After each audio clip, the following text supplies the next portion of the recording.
Yeah, the idea is just the first shot. We'll give you some feedback. You can even change topic completely if that doesn't seem to be working out. Just keep us informed so we can help you make sure that you head off in some direction. Okay?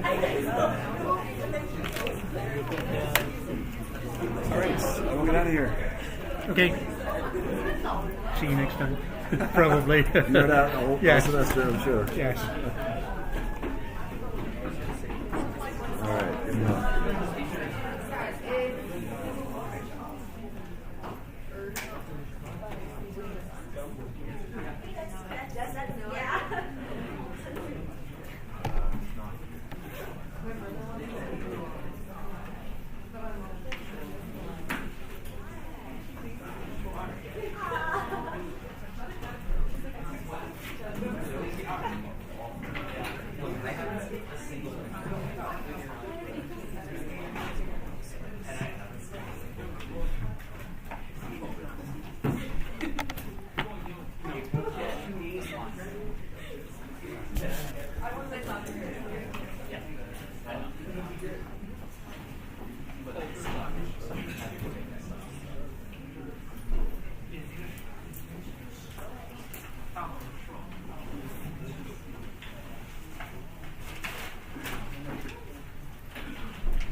Okay, let's try and make a start.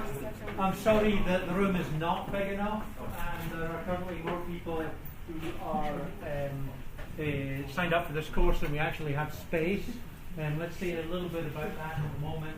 There are two sections for this course. There's an A section and a B section. A section is the lecture-based one, and B section is a video-based one, and I'm videoing now. Oops, I have to turn this a wee bit. Videoing now, and there is almost an infinite amount of space in the B section. There is a limited space in the A section based on the number of seats that are here. I'm also aware at the moment that there are more people on the wait list than actually can all fit in. Sorry about that. We will try to clear that as much as possible. Everybody will be able to get in, but they might be in the B section. Okay?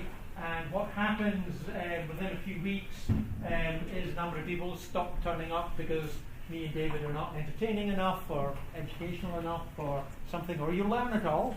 And then there become seats available. But at the moment, I'm sorry, it's a standing room at the back.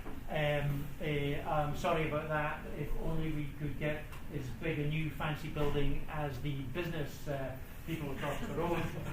We're working on that, but short term, we don't have an immediate answer. This course is called Natural Language Processing. It's intended as a first course, an introductory course into how to deal with computers and human language. Okay, we are not talking about Java language processing.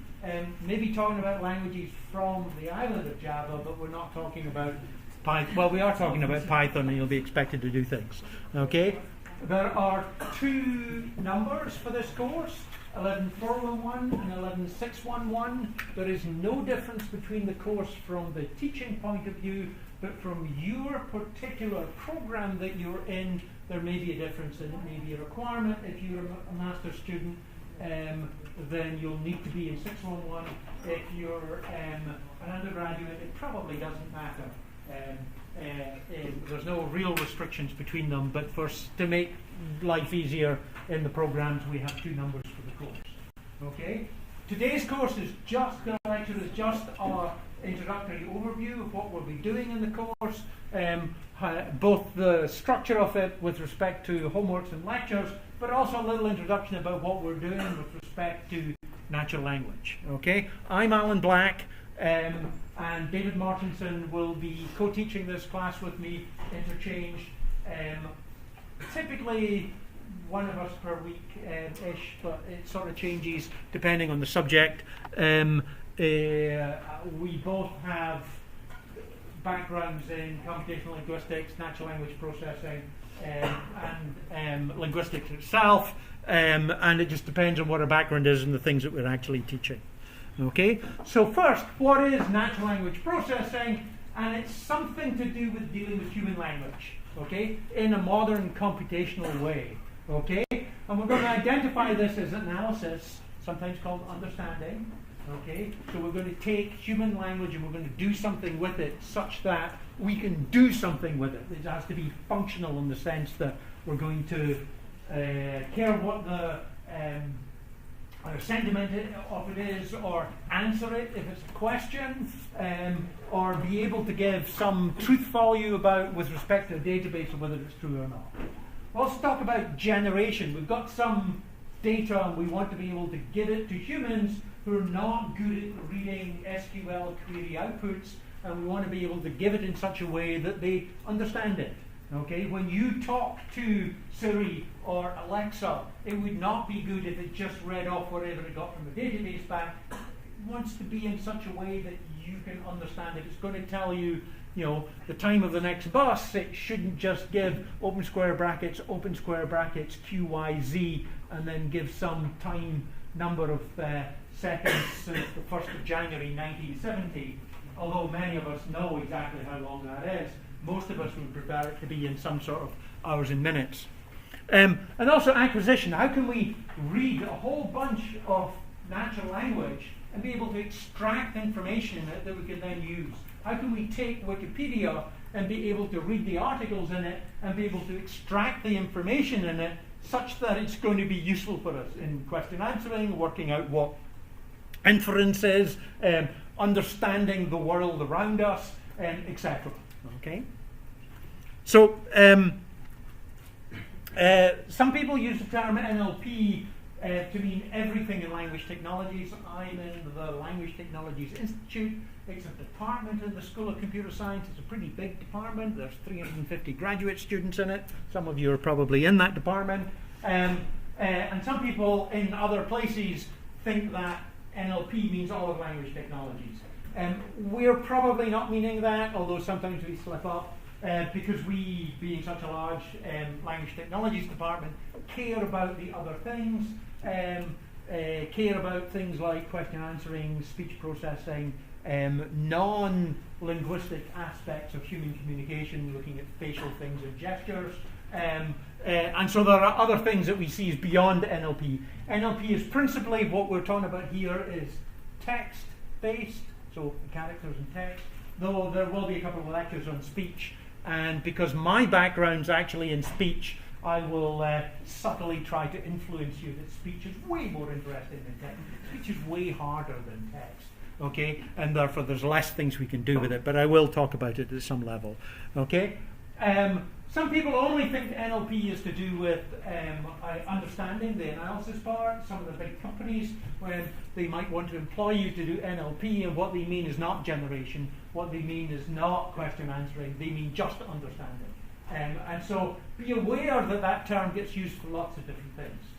Okay? And it's okay that it gets used for lots of things, and in fact that's a good example of how human language works.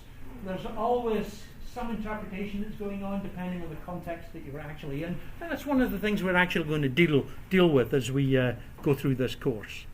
Okay? Just to try and justify, if we have to, that NLP is an important part of the modern AI technology. Larry Page, co-founder of Google, you might have heard of him, said when they set up the Alphabet, the super company that owns all the Google companies, said, we like the name Alphabet because it means a collection of letters that represent language, one of humanity's most important innovations, and it is the core of how we index with Google search. It's a core part of what Google does. Google cares about language processing. So does Facebook, so does Amazon. Amazon, you thought, were some company that sold stuff, okay, that set up a whole company to be able to ship boxes across the whole of the world, and then discovered they could put things in the boxes. But what Amazon care about, they care about search, they care about descriptions, they care about working out how people describe the products, so that when you type in the thing that you want, it can get to the right thing. They want to know about your reviews, they want to be able to understand it, and of course nowadays they have Alexa, where they want to be able to answer your questions. All of these things are to do with natural language processing, and all of the people working in that part of the company are caring about language processing. Okay? So I'm going to talk about some things that NLP is used for, and some things will be immediately obvious to you. Some things will be thinking, oh, I never really thought about that. And some will be really quite different things, because this is also some of the research things that we do within LTI here. Answering questions on the web, okay? So most of you now are at the age where when you were born, the web had already started, and people, you're used to the idea of being able to go to Google or some other search engine and be able to type in questions and get answers. But most of the time, actually, you don't type in questions, you usually type in keywords, you type in Justin Bieber, and you hope that you're going to find this deeply interesting new information about Justin Bieber, if that's what you're looking for. But the idea of actually asking questions and getting answers, when was Justin Bieber born, where was Justin Bieber born, all these things, you could type these things in, and although Google deals with them, it's really dealing with keywords. But when we're talking about Siri, we're talking about Google Home, we're actually asking questions, and we want answers. We don't just want, here's 16,000 billion pages about Justin Bieber, you can read them and try to find out the answer that you want. What you really want is just give me the answer. And especially if we're dealing with speech and Alexa, if you said to Alexa, when was Justin Bieber born, And Alexa said, there are 16,000 pages I found on the web about Justin Bieber. Should I read them to you? Okay? No thanks. Okay? And so you want to be able to get the answer, not the paragraph that's got the answer or the document that's got the answer. You want the answer.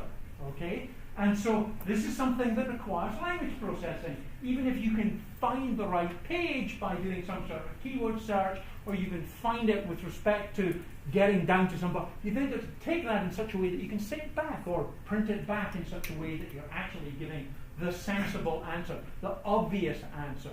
Okay? And that's one of the things that we do with question answering. A number of years ago, there's a TV program here in the US called Jeopardy, which is a quiz program. And a number of years ago, IBM decided that they would try to build a system that could play Jeopardy as well as what humans could. So it's sort of a trivia question thing, but the questions in a particular form. And a group of people at CMU were deeply involved in that. In fact, many of the core things actually came out of PhD students who were here. And they showed eventually on a live TV program, it wasn't actually live, it was like 2 hours broadcast late, that they could actually be competitive with the world's best trivia person. But it's not just about trivia, it's our convenience and everybody's convenience that we'd like to be able to do that. In fact, the project that we do in this course is you will build a question system and an answer system. We're going to give you Wikipedia articles. You're going to automatically generate questions from these Wikipedia articles, and then we're going to take the questions and give them to other groups, and they're going to have to answer these questions with respect to Wikipedia entries. So you're going to learn how to do this, okay? So that's one of the reasons that I have it as the first one on the list. Translation, okay? Believe it or not, in this world there is more languages than English, okay? And actually, for those of you who are going, yeah, I know that. Okay, there's actually more languages in the world than English and Chinese. And we don't have to care about the other ones because all the Indians can speak English, so we don't have to. No. Not in any way about that at all. Okay. As you probably already noticed, I have a funny accent, and that's because I'm Scottish. And Scotland is part of Great Britain, and may or may not be part of Europe, depending on what happens. Well, I don't know about European. A lot of the consequences of the British Empire some hundred years ago, okay, are that the international language of the world is English, okay. It's one of the major reasons that the Indians all speak English, and it's one of the major reasons why the Chinese and the Koreans and the Japanese and lots of people all around the world actually have to speak English, which is one of the hardest languages to actually learn. Sorry about that. I didn't really have anything to do with it. But translation is really important. I want to be able to read these documents in Chinese. How am I going to understand what they are? Because I don't know Chinese. Well, I know it a bit, but I don't know it really well. And so I'd like to see automatic translation from Chinese to English. But I'd also like to see this in Swedish, French, Dutch, different versions of Chinese, Shanghainese, Cantonese. I'd also like to see it on the thousands of languages that are in Papua New Guinea. How am I going to do it? And we can build systems that will actually do automatic translation, and it's pretty good now. For the major languages, it really is pretty good. So if you put a Spanish document and get a translation into English, it's going to be pretty good. You're going to have to be pretty good at Spanish to be able to understand the Spanish document better than a translation of it. Like, you're going to have to be pretty fluent to understand subtleties in the language. Chinese is a wee bit harder, but considering that at least for Europeans, Chinese is pretty hard, it's wonderful. So you can actually work out what's actually going on in the Chinese article. So translation is a good thing to do, and we're getting relatively good. At least for the major languages, we've got to the stage where you can understand what's going on, you can look at the translation and get something from it. And that's something that we do both in major languages and minor languages. Do library research, summarization, okay? So imagine your professor says to you, you're going to learn about this, and here's all the conference papers and journal papers that were published in this in the last 2 years. Can you read that by next Tuesday and tell me what's important, okay? and you're going to think, no. But imagine you could like put it through some document processor that could give you a summarization of all the information that's there. Imagine you could actually do that just on a book. Imagine that you could do that on a bunch of recorded lecture notes and find out what you'd actually really have to learn in order to do the exam. Okay? So if you do that, you'll be able to do really well in the course. But summarization of when you have lots of information which may have duplicate, it may have novel, it may have backup. How do we be able to get that information out of it? And again, that's a thing that we need to understand about language and processing. Okay? Manage messages intelligently. We all get lots of messages through lots of different mediums. So we'll get it through Twitter, we'll get it through Instagram, we'll get it through email, and we get it through something called telephone calls, but maybe you never get any of those. And so you'd like to be able to know which of these are important, you'd like to know which ones you'd actually have to deal with now, and just because, in fact, it's almost certainly the point that it says urgent in the subject, it's not urgent, okay? Or maybe that's just the messages I get. But you'd like to know which things really make a difference about reading now and which ones you can leave till later. And it might be that the person who's sending it is really important and therefore you want to be able to reply, but also might mean something like, help, I'm giving a lecture and I don't have the right dongle for my machine to plug into, could you bring a dongle down? And you need the answer in 30 seconds rather than an hour and a half because the lecture will be over. Okay? So we like to be able to interpret the messages and know what's important, and know what's actually important, not what externally is specified by the ad people about what's important to you, but what's important to you. Okay? Help make informed decisions.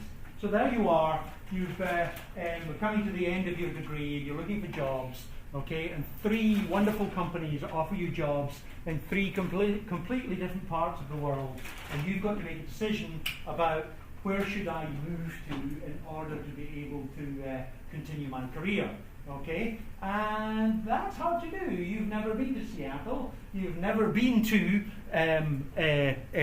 let's pick some Cambridge, UK, and you've got to make a decision about whether you're actually going to move there or not.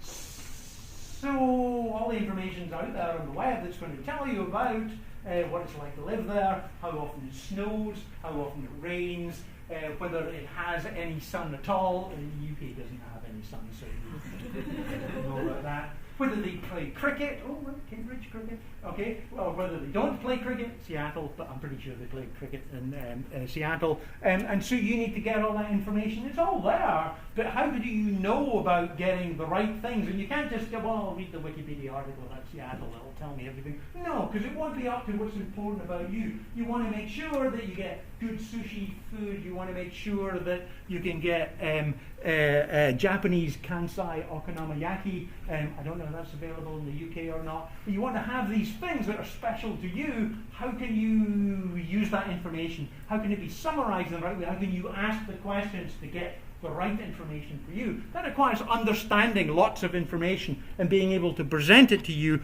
that's good for your decision, not just for everybody's decision. Okay?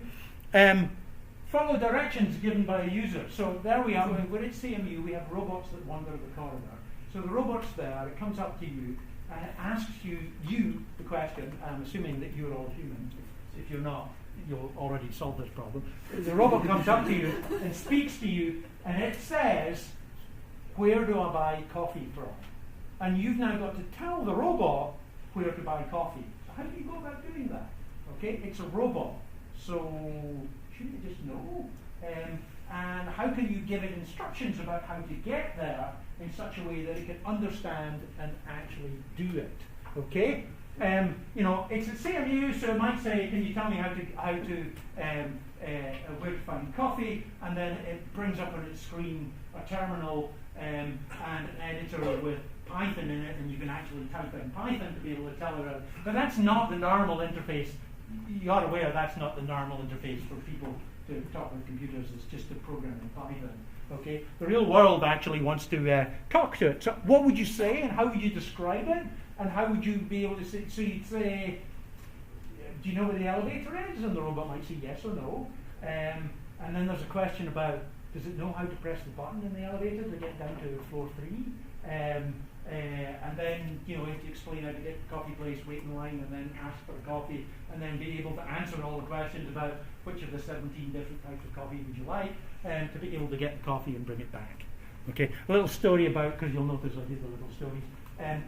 When they were doing something similar to that early on, there was a question about how does the robot get up and down in the elevator, and of course that's why we've got the helix, so the robots can get up and down. Okay, that is one of the reasons that we have the helix. But the question is, how do they use the elevator if they don't have a finger to press the button? Okay, and this is the ask. Okay, so they go in and they say to the other people, can you press for 3? And probably somebody will press for 3. And then we thought, what's the incentive for the humans to do it? Because we might have humans that go 9. And then the robot was up on floor 9. And I was actually in a meeting about this, and one of the hypotheses was the robot could give you candy if you press 3. Okay. And I said, we don't have to do anything like that. The robot just has to say, I have lasers. Can you press for 3? Yes. Okay. So, there's an implied conversation there. Humans do this too, not with the lasers, but they communicate with you in such a way to be able to get things. Okay. Fix your spelling and grammar. Okay. It doesn't matter if you're a native speaker; you still make errors in spelling. Remember, I apologised about the world speaking English. I'd like to really explicitly apologise about English and spelling. The spelling and the pronunciation have got nothing to do with each other whatsoever. We may as well be writing it in Chinese characters. It would be easier to remember. And I'm pretty sure for some words in English, the spelling changes every time I type the thing, because I'm pretty sure that independent is the ENT at the end some days and ANT at the end others. But spelling and grammar are important. How to be able to write things well. And you want to be able to be told, is it spelled properly? Have I got the grammar right? Is this understandable? Am I confusing people? Did I forget to put in a determiner? And that's, again, something to do with language processing. We want to be able to analyze and find errors and make the recommendations to be able to make that better. You guys don't care about this one, but I care about this one. Okay? How do we grade exams? Okay? How do we build technology that can look at the answers that a student gave, and we can tell whether the student understood the question and was capable of giving a sensible answer? That's actually what we're trying to do in exams. I know that you think that our job in exams is just to torture you, but no. That's what homeworks are for. And for exams, we're trying to work out, did you understand the material that was actually presented? And so we want to be able to do that, and we've got to deal with, maybe aspects of handwritten scripts. We've got to be able to deal with different ways of describing the same thing. Yes, we could try to make everything multiple choice, but there are some things that are really hard to be able to test in multiple choice that would then be easy for a machine to grade. People are already doing this. Many of you have probably, in fact, maybe most of you have done things like essays for the SATs.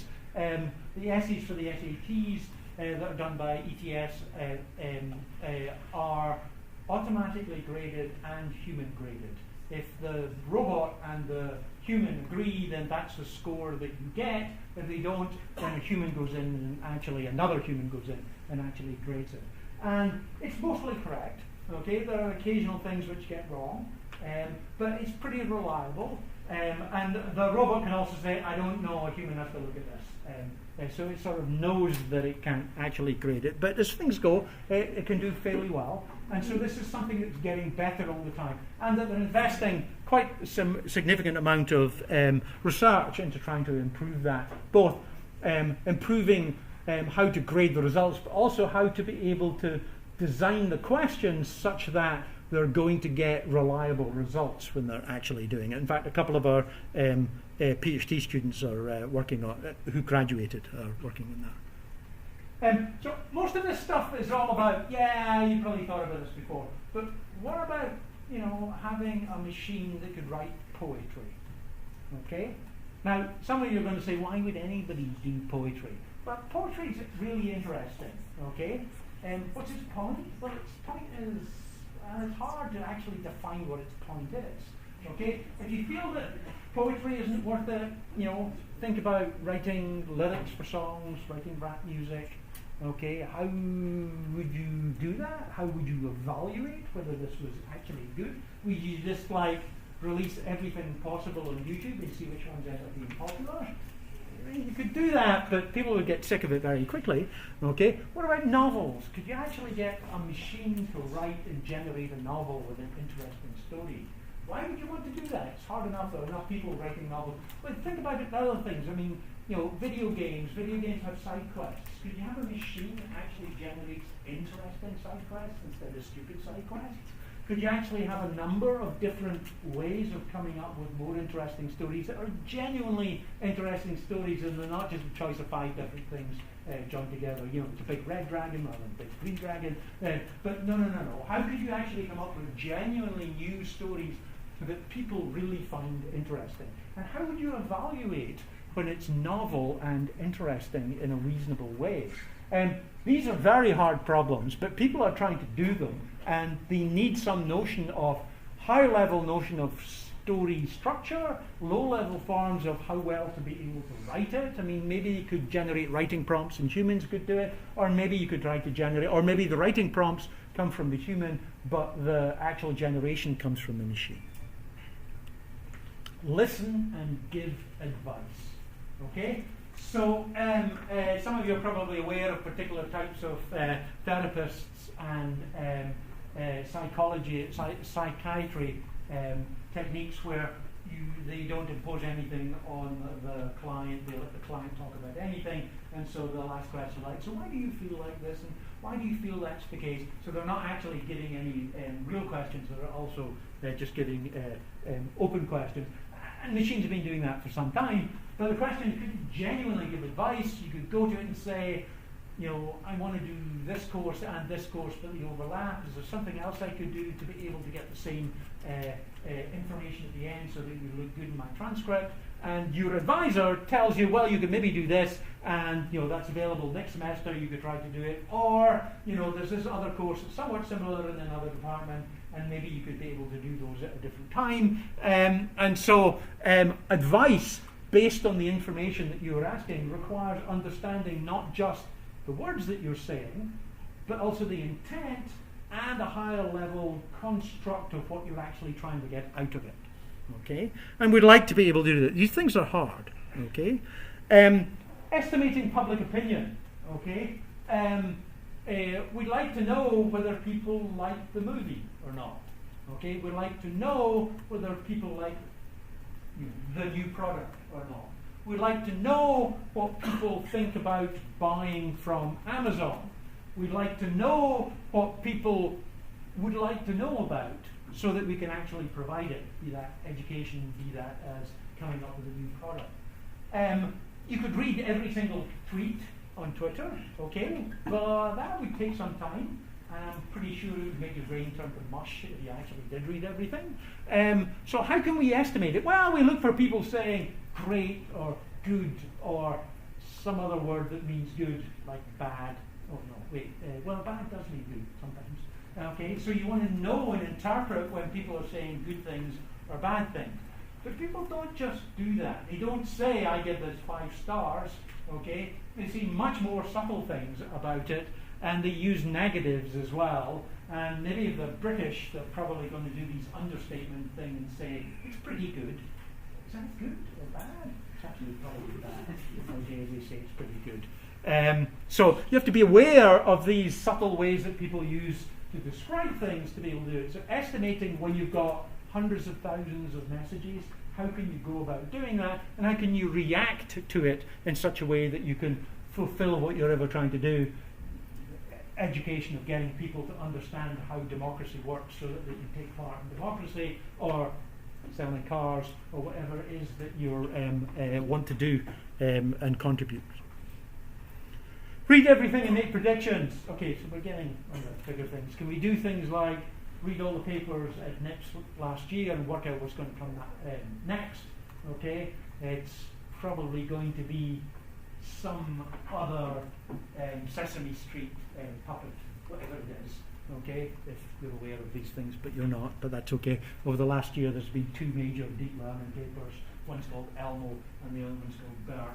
And if you know that Sesame Street has got a bunch of characters in it, now is the time to go and reserve the name Big Bird for whatever your next system is. But we'd like to be able to do this quite seriously. We'd like to be able to do this. We'd like to read all the news and work out what comes going to happen next. DARPA actually are funding a project to do exactly that. Okay, read all these newspaper things and work out what's going to happen tomorrow. Sun's going to come up. Okay, but they want us to be more specific than that about what's happening, about who's moving where, and what might happen, especially in terrorist areas. Interactively help people learn. So you have this machine that sits on your shoulder while you're doing revision, and it tests you, but it tests you in the most optimal way. It asks you when you don't know things or when you almost know things, okay, and can find out what you do know and what you don't know directly and indirectly. So it doesn't just ask you 20 questions to be able to do it, but it follows what you're doing and works out the best way of going. You know, if you do this one, this is the one you're weakest in, but this is the one that you're going to get the most benefit from if it's in the exam. So that would be great, okay? Just in time being able to help me do things, okay, and this might not be linear algebra or how to do deep learning. This might be fixing a leaky tap when I'm in this position of having taken it all apart and the water's spraying across the bathroom. You know, I now really need help, and I can't really go and take a course somewhere because water's spraying across the bathroom. And I really want Alexa, please help me fix the water, and it tells me what to do. Okay, and that would be good, and it understands the situation I'm actually in. Okay, help disabled people. Okay, clearly there are things like if you're blind, how can you actually read things? Well, we've had text to speech for a long time, but if you're blind, imagine having to surf the web. Okay, most of the stuff on the web page is nonsense, and you don't want it to be read out at all, and the actual content is hidden way down there. If you can see, you can actually find that stuff very quickly, but if you can't, how do you get to? Well, you could have something that interprets what's going on and works out what the menus are, what the ads are, what the sidebars are, and what the actual content is in order to be able to do it. But it's harder than that. What about if you're blind and you've got something in your hand and you don't even know what's written on it? How can you get that information on it? And it might not be clearly written because it's written on a round can. But it's not just about being blind or deaf or not being able to speak the local language. It could also be things like for the elderly who forget things, and they can be reminded appropriately when they're doing it, or they can be given directions if they're not very, or if you're not very good at remembering people's names, wouldn't it be really cool if you just had something in your ear that basically every time I looked at one of you, it would say your name in my ear so that I could actually pretend that I could remember all of your names, okay? I'll remember some of them by the end, but I won't get them all. But they would be very useful to be able to do that. Also, refugees, disaster victims. Some earthquake happens. Earthquakes don't really care about humans. They have got no external idea, and they just happen. They just happen anywhere on the planet. And basically, you've got a very short time to be able to go in there and help. Okay? Now, one of the biggest problems in any disaster, okay, is not just the disaster itself, it's communication between the helpers. It's usually chaos, okay? There's a bunch of people giving information across different media, and they're not talking to each other, probably not even talking in the same language, and it's very hard to know what's the most important thing that I should do now in order to save lives. Surprisingly hard to do, okay? And one of the things that language technologies is trying to help with that is like all these messages happening, can they recognize hotspots? Can they do translation of the right information? Can they interrogate what the original message sender actually sent to be able to find out whether that's the right person to send the resources? Okay? And be able to send a helicopter there, there's 5 people stuck in a bridge and it's about to collapse. If you can get there in 20 minutes, you can save their lives. That's important. Okay, and so how can we actually go about doing that? So there's lots of things here. Oh yes, indigenous languages, I shouldn't forget this. There are about 7,000 languages on the planet. Okay, many of these languages are going to die. They're going to die such that nobody will ever speak them again. Now, yeah, we can think of ancient languages like Latin. Okay, there are still people who speak Latin, or ancient Greek, and there's still people who speak ancient Greek or ancient Chinese. But actually, there's a whole bunch of other languages that are around that people still speak, but maybe only old people speak, and young people don't speak it anymore. Okay, and these languages can disappear incredibly fast. Okay, Yiddish is a European slash Hebrew language which was spoken by most Jewish people in Eastern Europe forever, and yet now there are very few young people who actually speak Yiddish at all. It really is disappearing. Let's take Chinese dialects on Taiwan. There are a whole bunch of native languages that are not Mandarin, Taiwanese, Hokkien, Hakka, and they are not anywhere near as common as what they were. And even in my lifetime, I remember I would meet students from Taiwan in the 80s and 90s, and they all spoke Taiwanese. Okay, and nowadays I meet students from Taiwan, and many of them don't speak Taiwanese. Their parents or their grandparents do, but they don't speak Taiwanese anymore. Then we can even get even much bigger languages. We have languages like Hindi.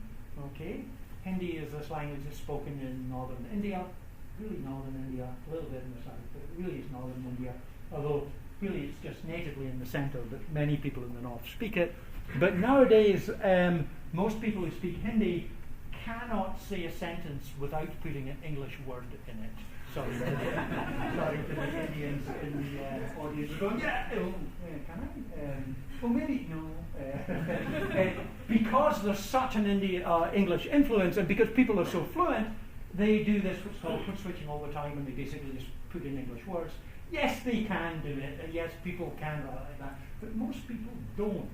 Okay, and I've noticed that I now have a number of Indian students who grew up in India, and I ask them what's their mother tongue, and they say, what do you mean by that? And I say, well, what language do you speak to your mother in? And they go, English, because the family, the home language is actually English, because maybe the parents speak a different language, and therefore that's their common language. And yeah, there might be Kannada or Tamil or Telugu or whatever it is also in there, English, and so maybe these very large, there are more Hindi speakers than there are German speakers, might not be there. So, and so how can we preserve them? How can we make sure our technology works for that? How can we make sure that we can have an Alexa system that we can talk Hindi to or English to, okay, rather than forcing everybody ending up to speak only English and Chinese? Is that a question?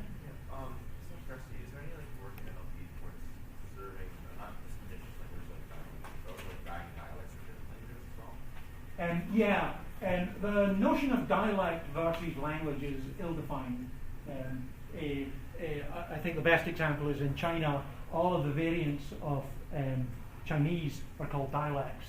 Okay, while Cantonese and Mandarin are at least as different as French and English, and maybe more so. And so maybe calling them languages, but maybe politically that's not a good thing to do.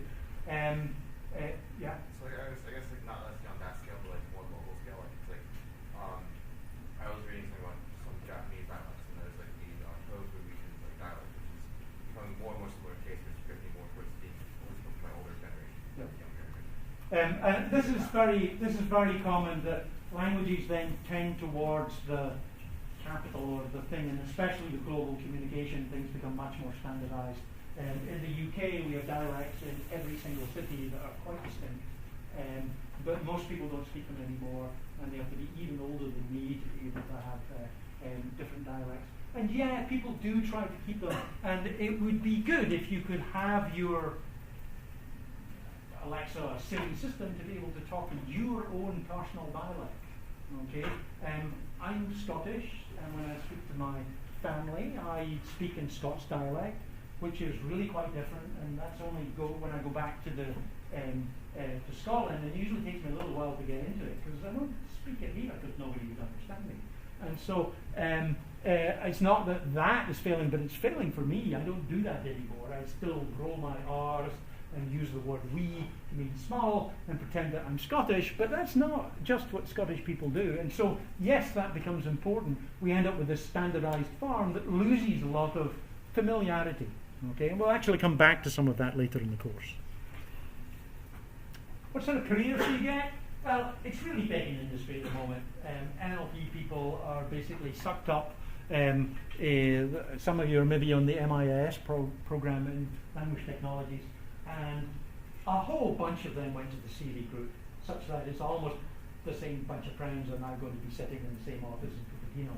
Okay, and every time I meet any senior people at these companies, they're going, "So, got any master students? Can you name them? What's their Andrew IDs? Can I just get their names now?" It's really popular. There's lots of things out there. Remember, it's not just about selling things on Amazon, on spying you on Facebook, on getting the right ads to you from Google. Sorry, I'm being a little bit, but that's what these big companies are doing. It's also educational things. So I mentioned that grading, and there's a bunch of companies that are really caring about teaching other languages, learning to do translation, learning to be able to understand and improve things grammarly, which you maybe see advertised on the web. There's a bunch of people who used to be at AT&T who are working on that. Government also cares about this. Government has the job of trying to be able to manage everybody in their nation without screwing up and constantly being hated. It's not a good job. I'm not talking about the politics, I'm talking about the actual government, the one that's supposed to be running, that's shut down at the moment. But they have to care about getting healthcare, they have to care about getting education, they have to care about getting information out there, they have to care about collecting taxes and making sure that people understand that they're supposed to pay taxes. Some countries don't have that concept. And so that's hard. Academia, it's growing at the moment because we have to educate more people to be able to do these things.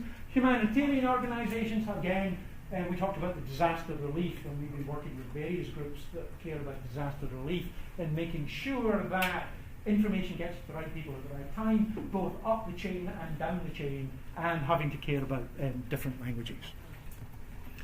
Ethics, okay. We actually have a whole course on ethics that we teach on ethics and NLP that me and Julia Svetkov teaches, because there are lots of ethical things that you have to care about. When you build automatic models, you could indirectly not service people that you should service. It could be set up wrongly. Your system might only work for white educated males, and that's not the major group on the planet, even though they sometimes think that they are. And so we like to be able to deal with everybody fairly, and often systems have been set up in such a way that they're not fair, and you can correct that, okay, by building your systems appropriately, and sometimes you cannot correct that, and you should be aware of that when you're actually building these systems. So there's lots of ethical things because of the consequence of these things. That things are set up in order to be able to make things easier for the big company, and maybe it's doing something like deciding whether you get a credit card, and then just because of the way that you write, you might not get it because they think you can't spell properly, when in fact you come from the UK and you do spell properly, and everybody here gets it wrong. Okay, but nobody believes me anymore. So these are things that we do actually care about. There are funding and research for this. Last year we started teaching this ethics course, and rather interestingly, one of my students got a job in Google in the fairness and machine learning group last year, which didn't even exist 6 months ago. But in the time that she became interested in it, she managed to find a job in Boston working in fairness. And so you can work for the government. Wait, I haven't updated the slides. That's not what I mean by the government. You work for the government?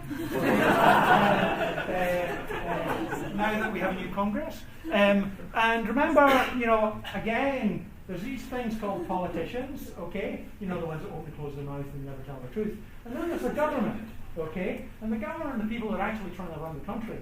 And they do a whole bunch of stuff that actually is very relevant, and it's something that you should be aware of. That I'm not just talking about the US government, I'm talking about any of the governments. Hopefully some of them actually work well. But anyway, there are government jobs around the planet to do this. I talked about this, I'm not going to talk about this anymore. Now I'm going to say a little bit more about actual natural language processing. I'm going to get into a little bit more detail about what these things are actually about. During the course, we're going to talk about mostly all of the things that are on there. Some of these words you won't know. That's okay. That's why you're here. You're going to learn about them. Okay. We're mostly going to talk about text. Okay. We will occasionally talk about speech, but we're mostly going to talk about text. Okay. And not because I'm a Brit and believe that the British Empire was right and everybody should speak English. We will mostly be working in English. We will talk about other languages too, but most of the examples here will be given in English. We have this naive assumption that most of you speak English, okay? And for those of you who don't speak English, can you put your hands up? That's not going to work, okay? Well, unless you're using an automatic translation system. Okay? So we're going to look at English, because there's more work done in English in natural language processing than any other language. And realistically, it's going to be American English, although we'll talk about dialects as well. And we will talk about other languages that use other orthography apart from the Latin alphabet. Okay? Remember, the Brits, took over the world and screwed us all. Okay? But remember, the Romans did it before, and we've still got the consequences. Our writing system is really based on the Romans. Okay? Why is it hard? The mappings between these levels are not well defined. Okay? There is not just one answer. Okay? And you might think, but there must be. No, there just isn't. Okay? And the correctness of what you do really depends on the application that you're actually doing. Okay? And how correct you need to be depends on the application that you're doing. So we're talking about probabilities here. We're not talking about absolute truth. Sometimes there is absolute truth, but often there's not. Okay? So the representation that we're dealing with depends on what we're doing. If we're just doing something like, are people interested in this? You might be able to count the number of messages, and that will tell you a lot about it. Okay? Maybe. Okay? And you don't have to do any further analysis at all. But we do have to care about some level of representation. Now, what we could do is we could stick pins in your brain and try and work out what your brain's doing when we say particular words to you. There are people who do that. We do not do that. Okay? There are people on campus who do things with MRIs to try to work out what your brain is doing when you're giving stimulus of different words. We don't do that here. We're really talking about a representation that comes from text. Therefore, we don't know what truth is. Okay? And the only way we can find out what truth is some sort of functional truth. And that is, if we deploy the system, do we sell more ads? If we deploy the system, do people get educated better? If we deploy the system, do people like it or not?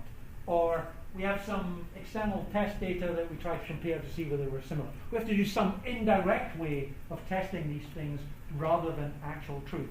And that's just the way it is. It's not that we can get truth. I think getting truth even by sticking pins in people's brains is way beyond our technology. We just can't do that. Therefore, we have to find other ways of finding out whether what we do is good or not. And that's one of the interesting things. In fact, I've always thought in speech and language processing, if it has an easy evaluation, it's not an interesting problem. Okay? And you should really work on the ones that have got hard evaluations, because they're the ones that are probably harder and more interesting to do. Ambiguity is really serious. When we speak, are really conservative in the information that we're actually giving in the sentence that we say, and it just doesn't contain all the information, and we assume the listener has some shared context, and they work out what we're talking about. There's sometimes confusion, but most of the time there's not. And that's really hard for the machine to deal with, because the machine doesn't really understand the world in the way that humans do. So that makes it hard. That makes it an interesting computer science problem. There are many, many, many ways to say exactly the same thing or almost the same thing, and humans are really good at doing that, to the extent that if you give an answer to something and then you're asked to give that answer again, you will never give the same answer. You're always modified a little bit, okay? Because you think they didn't hear me, they didn't understand, or you just change it. Humans do this all the time, and if you ask a whole bunch of people, what's the capital of France, yeah, some people are just going to say Paris. But many other people are going to say the capital of France is Paris, or they're going to say Paris is the capital of France, or they're going to say Berlin's the capital of France. It's not. Okay? So they're going to get it wrong, or they're going to go, I don't know what the capital of France is, or they're going to say, what did you say? And so there's lots of different responses that are all reasonable responses, maybe not Berlin, but they are things that people say, and that's a really obvious, very fixed question. Okay? All these layers of syntax, morphology, and semantics interact with each other. They have different levels of forms, and therefore it makes it pretty hard to be able to do that. Different languages express things in different ways, even different dialects, even different what are called idiolects. So it depends on whether you're talking to your friend or whether you're talking to your professor. You speak in a different way. We're going to study models. No, sorry, that's again the wrong slide. We're going to do models. We're going to talk about mathematical models, okay?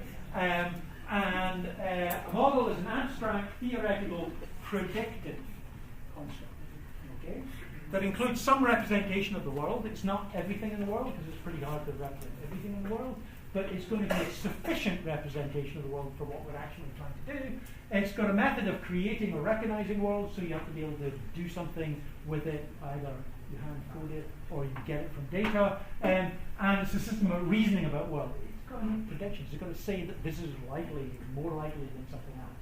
So that's what we mean by a mathematical model. Okay, we use many different tools. We use handwritten rules.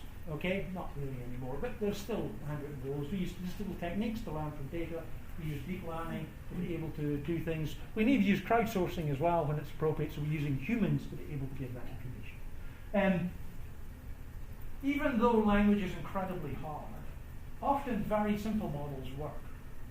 Okay, so when you say, let's go and do this, and you think, oh, I'll use a deep learning model that's got 20 layers, and I'll do it from speech, and we'll get all this data, and we'll train an infinite amount of things from every single YouTube video that we can actually download. And the answer is no, just look for the occurrence of the word good, and you'll do as well. So you have to know what you're trying to do and be able to measure whether it's good enough for what you're doing. And so all the techniques that we're talking about, you should always be aware, is this right for my particular problem? And can I test to see whether it helps or not? If it doesn't help, don't do it, okay? Because it may introduce more error than what you actually wanted to do. There are a whole bunch of tools, and we're going to be talking about tools, both abstract algorithms and actual, NLTK, Python toolkits that will do particular things. Sometimes in the homework you'll be expected to do things from scratch, and we'll explicitly say that. Sometimes you'll be expected not to write everything from scratch and just use an existing tool to do it, because that's what everybody else does. And so we're expecting you to actually use other things. As I said, we will be mostly on English text, although not always. That's because lots of the data sets and lots of the tools work very well for that. Often what we do in applications change. I'm now old enough that when we first started working on natural language processing, the whole idea of open question answering was impossible, and now it's perfectly reasonable to a project in a one semester course. We change the things that we actually care about over time as we get better, and as human interest changes. If you talked about fake news 5 years ago, people wouldn't know what you were talking about, and now it's a really hot topic. Okay, the objective evaluation system performance are always hard. It's part of the problem. It's not something that means the problem is bad. It means the problem is interesting. Being able to evaluate whether this model is better than this model is hard. And that's part of what we're trying to teach. How would you actually evaluate things? Okay. Key applications this year. I've been talking about NLP, and there's this other thing called computational linguistics that sometimes is the same thing and sometimes isn't. Again, it depends on who you're talking to. For me and David, David actually teaches another course in computational linguistics. Computational linguistics is caring about humans actually dealing with language. How do humans do it? And in natural language processing, although we care a little bit about how humans do things, we don't have to follow exactly what humans do, because we don't. We're using computers. And computers are very good at doing things in a very different way than what humans are. And we're trying to solve the problem from a computational point of view, not a linguistic point of view. However, knowing what linguistics are helps us do that. And sometimes it's good to know we're not going to do that because it's just not worth it, or we are going to do that because it is worth it. And knowing what these things are, and we'll be talking about this as we're going through. Information extraction is something that's like if I have a paper, a newspaper report, a random email, how do you extract the information out of it? And even something as extremely concrete as here's a description of a talk, okay? Can you fill in the calendar of when the time of the talk actually is? And that should be trivial to do. Well, it's often easy, but it's not always easy. And yeah, you'll probably get 60% of it right fairly easily, and then after that it gets a little harder. People have got a billion different ways of writing their time, of writing the dates. They sometimes make errors, and people can fix that and know that, well, there isn't a 31st of February, so they can't have meant that, but they must mean that Friday. Okay, and so there's lots of knowledge that you may need to be able to do that. Question answering is really big, and it's growing an awful lot with Watson, Siri, Alexa. Amazon's trying to get Alexa everywhere, and everybody else is trying to get their equivalent of Alexa everywhere as well, because they see that as a way to be able to get first access to all of us when we're communicating. And so everybody wants to be able to do that. It's still the case you have to remember the name of the system when you're trying to wake it up. You have to say, hey Siri, OK Google, and Alexa. And as somebody I saw recently were complaining about that they keep getting it wrong, and they thought, what a world we're living in where they're forgetting the name of their robotic assistant. Okay, which I suppose is a good thing, but anyway, yeah. Machine translation is still big, and people are trying to do that in a big way. It's got much better over the last 10 years, but it works really well for the big languages, but for the smaller languages it's much, much harder. You can often get the meaning out, but it just doesn't look, it's not written properly, and trying to make that high quality. There is also something about the further apart the languages, the harder it is.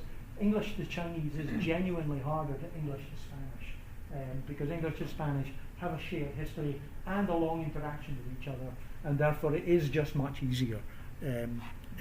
Summarization, because we have all these documents and information, we like to be able to give the right information. Opinion and sentiment is still brilliant. All of social media analysis, because we're now publicly writing things, or maybe even privately, we're talking about email lists or Slack groups to be able to understand what's going on. How can we go about doing that and finding out projects are working well, not working well, who's contributing, who isn't contributing, what could be done to make it easier, what things are stopping people. And of course fake news recognition is really important, and it's really surprisingly hard. Okay, all news is actually fake. All news has got errors in it. And be aware that every time you see a news story that you are personally aware of, you probably know that it's always wrong. It's always talking about the wrong thing. It's got the wrong address of where the thing actually happened to. It just doesn't describe it. And so it's nice that it's only the ones that you personally know about are wrong, and everything else that you see in the New York Times is perfectly correct. No. Okay? And there's always an amount of error in things, but it's very different from deliberate generation of things that are there to be able to influence people, which people do. Okay?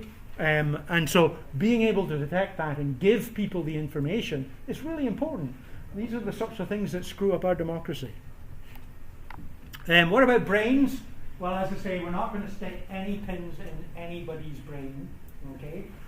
Because we don't have permission for doing that. And it's really hard to do that. I have some of my graduate students have done things like that. But we're not going to do that. We're mostly talking about computational models, and we're talking about machine models. Okay, and so we're not really caring about what's inside people's heads when they're doing it. It's a really interesting research thing, but that's not what we're talking about here. Oh yes, NLP, computational linguistics. Computational linguistics, to me and many people, is caring about how humans do it, and therefore, if the answer to some idea is humans do not do it like that, that means in computational linguistics you sort of can't do it like that, because humans don't do it like that. But from a machine point of view, that's okay if humans don't do it. Sometimes it's relevant to know what humans can do and cannot do and how well they can do it. and sometimes it isn't. This might be the distinction between AI and cognitive science, but again, AI might be everything or nothing. I'm never very sure. And I have a PhD in AI from a Department of Artificial Intelligence way back in the some long time ago, because we actually had one at Edinburgh University. But I don't know. But cognitive science is definitely about how humans do it. Okay, and so we really are focused on how machines do it, but we care about how humans do it because we're going to learn an awful lot. And humans can do it, and therefore we can learn as from them being the only example of being able to do it. Let's go down and look at some of these levels. So morphology, you probably don't know what morphology is if you've not done linguistics before. Morphology is how words change. Depending on the language, there's a sort of way that we can encode information. We can encode information in the order of the words. We can encode information in the words themselves and do things to the words. In English, we don't have very much morphology. We pluralize with an S sometimes, and mostly. We do past tenses with ED. We have derivational morphology where we can take a word and put ation in the end and make it into a noun. We can put ly on the end and make things into an adverb. And we can make more and more complex things, so you can have happy, you can have happiness, you can have happinessless, and you can have happinesslessness. They're rare, but you can do it, okay? And native speakers will do these things all the time. Chinese almost doesn't have any inflectional morphology, but it has a pretty complex derivational morphology. How you do compounding in Chinese is really quite complex and interesting, and relatively good at following a grammar. And therefore, there are things like if you just, even if you don't know much about Chinese, if you think about the names for universities in China, the names for universities are usually place, point of compass, technique, and university at the end. Okay, they're not the word university followed by the information afterwards. So there's an ordering of that information. Okay, and usually they'll have place name, type of university, and university in that order, rather than type of university, place name, university. So if you think about Jingtong Shanghai University, no, it's not called that. Okay, it's got Shanghai Jingtong University in that order. Okay, if you think about BUPT, you get even though the order in English is Beijing University of Posts and Telecommunication, but in Chinese it's Beijing Post Telecommunication University. So there's an ordering that's happening in there. So even Chinese. Other languages have got much more interesting morphology. Do we have anybody in the audience who speaks Turkish? It amazes me that I get about a 50% success of this every year. I didn't think there was that many Turkish people, but there's none that say, oh good, so I can say anything about Turkish and nobody will complain. So this word here, okay, is a single word in Turkish. Okay, it's a little frightening. Okay, but any Turkish person will go, yeah, what's the problem? Okay, of course it's a word. Okay, and so what does it mean? So they have to think about it. It means behaving as if you were among those who could not be civilized, who you could not civilize. Okay. And many languages have that. In fact, many of the indigenous North American languages have very complex morphology like this, and that's what words are. Okay, so that means you've got a lot of words. Okay, so in Chinese you sort of got less words because you split things up. Well, apart from you put spaces between them. But let's pretend you put spaces between the words, and let's pretend that everybody agrees where the word boundaries are. We do, surprisingly, in Chinese, even though there's no word boundaries. So those of you who don't speak Chinese, you might think it really weird to be able to write things down without spaces between words, but hey, you speak English without spaces between each. So you speak English and you don't put spaces. And yet you're perfectly happy with words. And be aware that words were around before we actually had writing, so it's not a problem. Okay, so we have complex morphology. Turkish is a particularly difficult one, but we do make up new words So we have things like unfriend, which didn't exist. Back when I was a kid, okay, everybody was friendly and you couldn't actually unfriend anyone.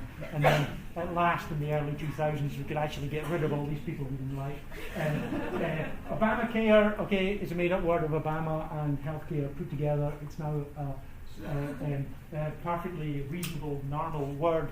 Brexit, Britain leaving Europe, is now a standardised word. But you also have things like possessives as well, which can get quite complex.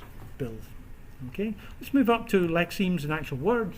Okay, and let's get something where we can actually read. Okay, so we have to make decisions about these words, and there's no spaces between the words. So how do you make decisions about that? Well, you could ask everybody who speaks Chinese to be able to split this up into words, and they will mostly agree. Okay, but they won't completely agree. There's some cases here where they won't do it. Okay, this article is about the Paralympics and whether tickets are available. I'm informed. Nobody's disagreeing with me. When it actually says something like, the funny bearded guy who's talking to you at the moment, just nod when he says what he thinks the meaning is. Okay. I have to point out that I worked that out without a Chinese person telling me it, because I speak Japanese and therefore I can sort of read Chinese. So we talk about these word things and we think that they have meaning, and we think that they have meaning in isolation, and they really don't. Life's hard about this. And so we have these multi-word expressions, so we make decisions. We have takeout, okay, which can mean multiple things about getting food and taking it home. It can also mean shooting or killing somebody if you work for the mafia. Okay, so if you work for the mafia, don't mix these things up. And the boss tells you you have to go and get takeout, and you go and kill the person in the local store. Okay, makeup can mean multiple things about things that you put on your face. It can become making into a friend again. It can be lots of different things. And be aware that making up don't really mean these things, but when you put them together, they do. And so you have to care about these things when you're actually working with these things up. There are many, many words even in English, and so one of the things that we often do is we try to collapse a number of words into classes to make it easier for people to build models. And these are often called part of speech tags, and these are things like nouns, verbs, adjectives, determiners, etc. And being able to do that can make machine learning much, much, much easier. You don't need as much data, but being able to do that tagging is in itself a task that's a little hard, and we have to learn to be able to do that. Okay, talk about syntax. Okay, syntax is sort of important. You don't have to break it sometimes, but most of the time people know that you're breaking it, and it's then okay. So if I can say something like, I want to fly to Tokyo, I want to fly to Tokyo, I found a flight to Tokyo, but I found to fly to Tokyo. Most native speakers don't accept that. People might make errors and say that, because people make errors when they speak as well. But that one's wrong. And it's got something to do with the found and the subcategorization you get. And there's a way to actually define that, and from data you could probably do it. The ambiguities of these things can get really, really complex, because sometimes, depending on the context, they mean quite different things. Students hate annoying professors. Okay, it's got at least two major reasons. Can somebody tell me one of the reasons, one of the meanings of that sentence? So either they hate bothering professors, or they hate when professors who are annoying. Yes. Okay, so it could be that the student is doing the annoying, or it could be that the professor is annoying. And there's just two reasons for that. And depending on the context, it's going to be one or the other. Okay, or it's going to be appropriately ambiguous. Okay, and there's lots of cases like this. And in fact, most language is ambiguous, even though you don't see it most of the time because you're in the context and you get the right meaning. Occasionally, you get the wrong meaning and it's funny. Occasionally, you get the wrong meaning and it's bad. But in general, we don't see all the meanings. But these wonderful machines see all the meanings, and therefore they can get confused very easily. Let's move up to semantics, which you thought was going to be easy, but actually it's quite hard. What do we mean by semantics?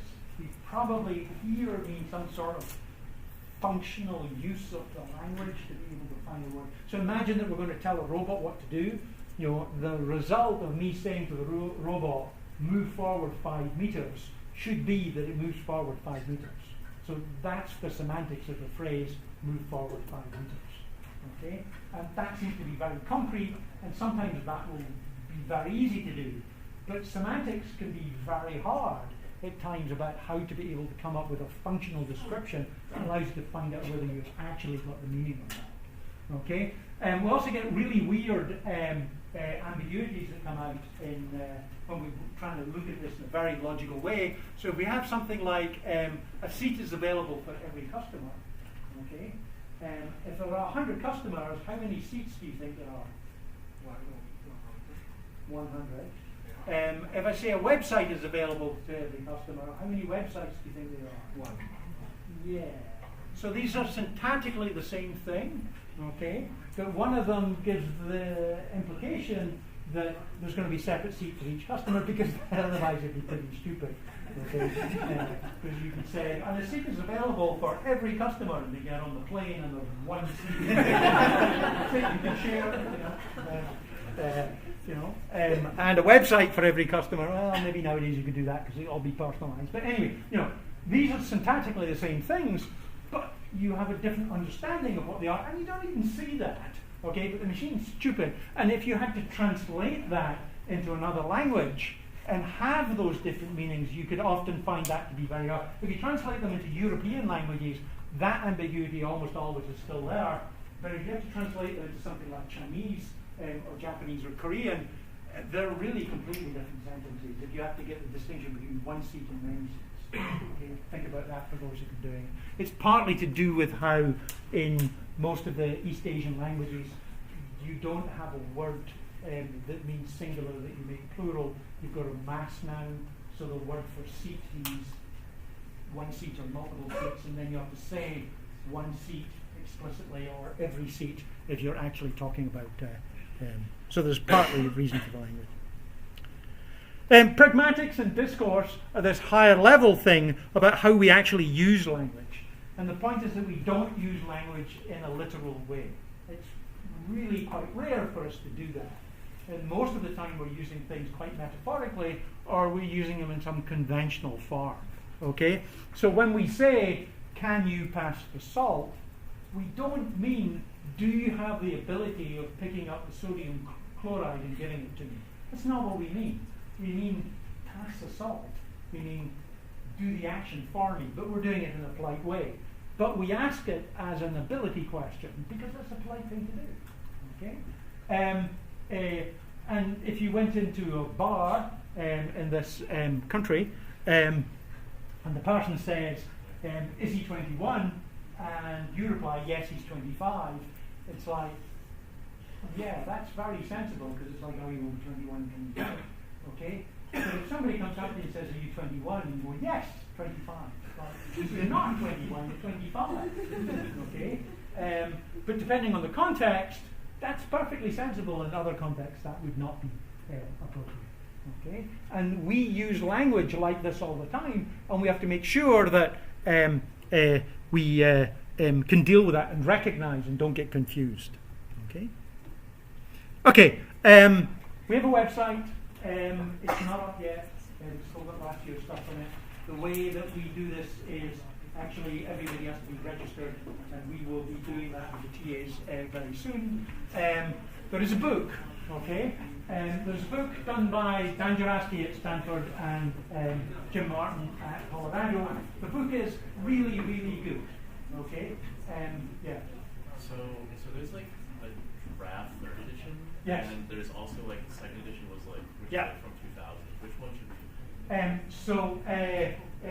We do use one chapter from the draft on word embeddings, okay, which is currently online, and otherwise you can use the second edition, and that's perfectly fine. Okay, you should read the book. We deliberately put questions in the exam that we do not answer in the class, but are answered in the book. Actually, it's not deliberate whatsoever. We just forget. Okay, but the book's really good. Okay, I would like to point out that I was involved in the original version of the book. There's a section on it about speech, and it includes my homeworks in it. but we won't be doing that chatting at all, which is sort of a waste of time. So anyway, but it's really good, and you really, really, really, really have to read it. Okay, it doesn't mean you have to own it, but you have to get access to it. Okay. Instructors are me and David Mortensen, and there'll be about 6 teaching assistants, and we're trying to get them all sorted out together. We have 3 at the moment, and we'll let you know who they are very soon. There will be office hours with the teaching assistants.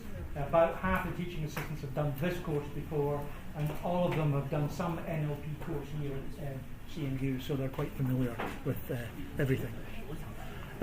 The wait list, we like to get everybody in. We can't get everybody in this room all the time, but the section B is infinite at some level, and we will definitely get into that. If you're still trying this course out, please make a decision soon to allow other people to actually get in. We try to clear the wait list as often as we can. About end of next week, if you're having problems, come and see me if you're still not successfully getting in, and then we'll start chasing it up individually. There will be readings where you should read the book. There'll be homeworks. Make sure you do your own work and you state everything else that you're getting from elsewhere.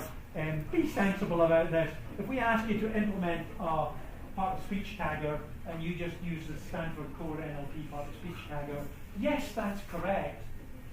But you're not learning anything, so you won't get a passing grade for that. Okay? But if you're asked to do something that requires doing parsing and part of speech tagging and other thing, and you're looking at something much further down the line, yes, it's fine to use the Stanford NLP core system. Anything that you use outside, you should acknowledge it. Okay? Otherwise, it's called cheating. Okay? And we don't want you to cheat. We want you to actually learn things. The project. Next week I'll actually do a whole lecture about the project and what you actually have to do. The project is in teams. The teams must be 4 people. Must be 4 people. Okay? So all of you are now worried about what happens about the remainder, in the remainder 3 when we divide everybody in 4. Okay? We have cleverly designed the way the wait list works so that will never happen. Yeah, I didn't think people would believe that. Okay, no, we haven't. Okay, it's really a big thing, and it's sort of competitive. So you want to have a team of 4. You don't want to do 2, and we won't allow you to have a team of 127. So don't do that. So start thinking about getting a team together. Within 1 week, I want you to identify your team, and you have to choose a team name, and the team names kept breaking our system because people were really good at coming up with names that didn't work. Okay, it must be Unicode. That's all. You can program in any language that you actually want when you're doing the programming exercise. This used to be a big issue, but nowadays almost everybody uses Python. But there are other programming languages, I'm told, out there that are perfectly reasonable. Okay, thank you.